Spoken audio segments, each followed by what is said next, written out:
Sudarlun Bupati Biren, Muzakar Agani meninjau lahan peternakan lembu milik Pemkab Biren di Desa Ranto Panyang, Kecamatan Juli.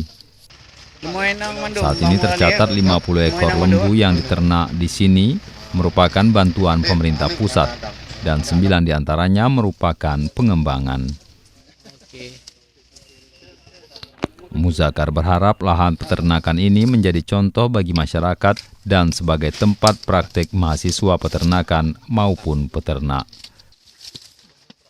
Dari Biren, Ferizal Hasan, Serambion TV.